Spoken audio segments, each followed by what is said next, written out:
У Беларусі выраслі пенсіі, а шараговыя працаўнікі ўсё часцей скардзяцца на нявыплачаны заробак, як у Осіповіцкім раёне. Махінацыі з цэнамі на мяса і падман з аплатаю летняй працы ў студатрадах БРСМ. Пагоня пад рэчыцай і новыя непрыемныя падрабязнасці пра крэдыт на нерухомасць пад 1%.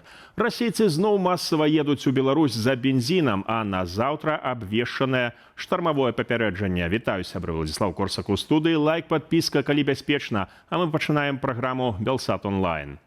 На дне цясніны Курумды ў Кыргызстане выявілі 3 целы. З вялікай верагоднасцю яны належаць 2 беларускім альпіністам і грамадзяніну Літвы, якія зніклі падчас узыходжання на пік, паведаміў кіраўнік Федэрацыі альпінізму Эдуард Кубатаў. Цяпер ратавальнікі чакаюць устойлівага надвор'я, каб вызначыць асобы загінулых і вырашыць пытанне з транспартаваннем целаў. Альпіністы зніклі 2 жніўня. Гэта 43-гадовы Максім Палянскі і 60-гадовы Мікалай Свірыдаў з Беларусі, а таксама 37-гадовы Сергей Рубцоў з Літвы. Пік Курумды месціцца на вышыні каля 6,5 тысяч метраў. Сезон альпінізму ў гэтым раёне ўжо завершаны праз нестабільнае надвор'е.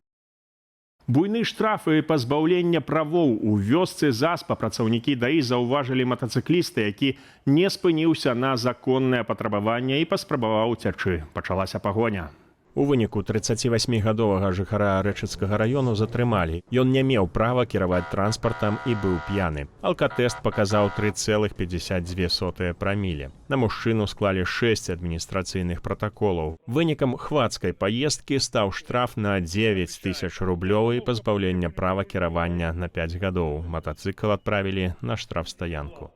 У Менскай, Магілёўскай і Гомельскай вобласцях выявілі кватэры, дзе, паводле МУС, працавала абсталяванне для махлярскіх кол-цэнтраў. Следства сцвярджае, што з 2024 года 3 мужчын абсталявалі ў сваіх кватэрах тэхнічныя цэнтры для дыстанцыйнага кіравання тысячамі сім-картаў. Гэта дазваляла замежным махлярам масава тэлефанаваць людзям і рассылаць СМС, каб потым выкрасці грошы. Падчас ператрусаў канфіскавалі больш за 30 адзінак абсталявання і звыш 20 тысяч сім-картаў. У МУС дадалі, што, цытата, акрамя таго, указаная злачынная інфраструктура выкарыстоўвалася для дзеянняў, якія ўяўляюць прамую пагрозу нацыянальнай бяспецы і стабільнасці ў нашай краіне і саюзнай дзяржаве. З гэтых словаў можна зрабіць дапушчэнне, што затрыманыя былі звязаныя з кол-цэнтрамі з Украіны. Фігуранты кажуць, што на працу іх завербавалі праз тэлеграм. Усе 3 раней несудзімыя. На фоне чарговага абвастрэння праблемаў з палівам у Расіі жыхары суседняй дзяржавы ладзяць новыя рэйды па прымежных запраўках на беларускай тэрыторыі. На кадрах АЗС Беларуснафты ў Магілёўскай ды Гомельскай вобласцях. Без каментара. Обкрадываешь белорусские заправки? 100 литров 25 и 70. 95 литров. Обокрал белорусов. Молодец, сынок. Обокрал. Не стыдно? Нет. Нет?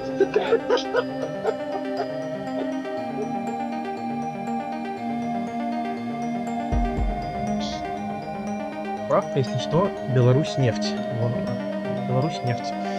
Одна машина на российских номерах с канистрой. И вторая вот тоже российские номера с канистрой. На Віцебшчыне зноў недаплацілі школьнікам, якія працавалі ў летніх студатрадах БРСМ. Спачатку 18 хлопцаў і дзяўчат заахвоцілі размовамі пра пагадзінную аплату, аднак у дамове паміж арганізацыяй і Віцебскім гарадскім камітэтам БРСМ пра яе не было ні слова. Паводле вынікаў пракурорскай праверкі сістэмы ў ліку выкананай працы на прадпрыемстве таксама фактычна не існавала, а само дакументальнае афармленне дзейнасці студэнцкага атраду не адпавядала заканадаўству. Пракуратура патрабуе зліквідаваць парушэнні, але застаецца незразумелым, ці атрымаюць падлеткі недаплачаныя грошы. Апісаная гісторыя нагадвае выпадак у Аршанскім лясгасе. Там школьнікі 8 і 9 класаў 3 тыдні палолі пасадкі елак у спёку. Ваду ім падвозілі нерэгулярна. Адзін з іх распавёў, што атрымаў усяго 119 рублёў замест абяцанай 1000 за 3 тыдні працы. Як адзначаюць віцебскія праваабаронцы, студатрат у Воршы таксама фармаваўся пад кіраўніцтвам БРСМ. Больш за 217 тысячаў рублёў. Такую суму прадпрыемствы Асіповіцкага раёну не даплацілі работнікам. У выніку пракурорскага правярання высветлілася, што ў 3 арганізацыях ажно 146 працаўнікоў не атрымалі заробку за ліпень своечасова. Кіраўнікам прадпрыемстваў вынеслі прадпісанні і запатрабавалі ад іх неадкладна разлічыцца з людзьмі. Цяпер кажуць, што ўсе запазычанасці яны пагасілі ў поўным аб'ёме. Паводле пракуратуры вінаватых прыцягнулі да адміністратыўнай дысцыплінарнай адказнасці, а аднаму вынеслі афіцыйнае папярэджанне. Канкрэтныя прадпрыемствы не называюцца, аднак у Магілёўскай вобласці, ды не толькі ў ёй доля стратных арганізацыяў найбольш прыкметная ў аграпрамысловым комплексе і сферы ЖКГ. Усё менш прывабна. Беларусьбанк перагледзеў умовы нашумелага крэдыту на новабудоўлі пад 1% гадавых. У выпадку новых дамоваў датэрмінова пагасіць крэдыт можна будзе толькі праз 5 гадоў. Такім чынам, у першы год пазычальнікі плацяць толькі адсоткі, пасля пачынаюць гасіць асноўны доўг. 2 гады, так званы грэйс-перыяд, калі стаўка складае 1%. А вось затым яна вырасце да стаўкі рэфінансавання плюс 6,15% пункта. Цяпер гэта 15,4%. І толькі праз 5 гадоў з моманту заключэння дамовы крэдыт можна будзе пагасіць датэрмінова. Новыя правілы не закрануць тых, хто ўжо паспеў аформіць крэдыт. Каб яго ўхвалілі, ваш заробак павінен быць не меншым за 3800 рублёў. У Беларусьбанку кажуць, што зваротаў у межах праграмы шмат. Колькі яшчэ яна будзе дзеяць, пакуль невядома. Больш за 20 прадпрыемстваў у 4 рэгіёнах Беларусі незаконна завышалі цэны на мяса. Парушэнні выявіла Міністэрства антыманапольнага рэгулявання і гандлю. Гаворка ідзе пра арганізацыі Віцебскай, Гомельскай, Менскай і Магілёўскай вобласцяў. Яны прадалі прадукцыі з завышанымі цэнамі больш як на 1 300 000 рублёў. Пры гэтым вытворцы не ўзгаднялі павышэння цэнаў з урадам. Гэтага патрабуе пастанова нумар 713, якая рэгулюе цэны, у тым ліку на свіней і быдла для перапрацоўкі. Прадпрыемства абавязалі вярнуць цэны ў вызначаныя межы. Адказных асобаў таксама адміністрацыйна пакаралі. З пачатку года сярэдняя пенсія паводле ўзросту вырасла амаль на 10% і складае цяпер крыху больш за 1075 рублёў. За студзень-ліпень цэны выраслі толькі на 4,4%, то бок рост пенсіяў пакуль выпярэджвае інфляцыю, але гэтыя пенсіі цяжка фінансаваць. Фонд сацыяльнай абароны часта сутыкаецца з дэфіцытам сродкаў і атрымлівае датацыі з бюджэту. Міністэрства фінансаў прагназавала, што сёлета датацыі ў ФСАН складуць амаль 2 мільярда рублёў. Паводле акадэмічнага дырэктара БЭРОК Льва Львоўскага, праблема будзе толькі пагаршацца. Ужо цяпер пенсіянеры складаюць 26% насельніцтва Беларусі, а нараджальнасць імкліва падае. Такімі тэмпамі да канца стагоддзя ў Беларусі застануцца 3 мільёны чалавека. Без маштабнай пенсійнай рэформы на аднаго працоўнага будзе прыпадаць больш за аднаго пенсіянера. У Лагойскім раёне знялі на відэа, як цэлая чарада буслоў пераходзіць дарогу. Таксама бачна, што мясцовае поле апанавалі іх суродзічы. Без каментара.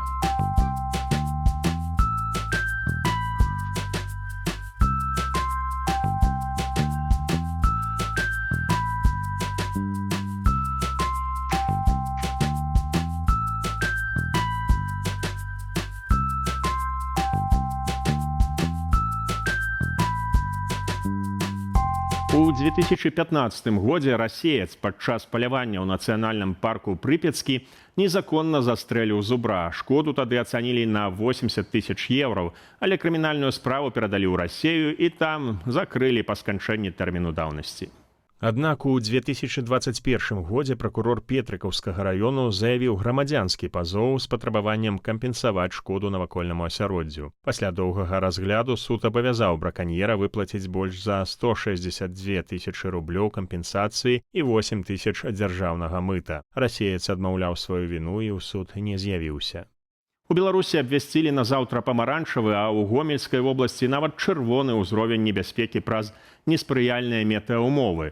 Паводле Белгідрамету на большай частцы краіны чакаюцца навальніцы і моцныя дажджы. Парывы ветру могуць дасягаць 15-20 метраў за секунду, а месцамі да 27. Найбольш складаную сітуацыю прагназуюць на поўдні краіны. Ратавальнікі папярэджваюць пра магчымыя абрывы лініяў электраперадачы, пажары, падзення дрэваў і пашкоджання дахаў. МНС заклікае быць асцярожнымі і падчас навальніцы не выходзіць на двор без неабходнасці.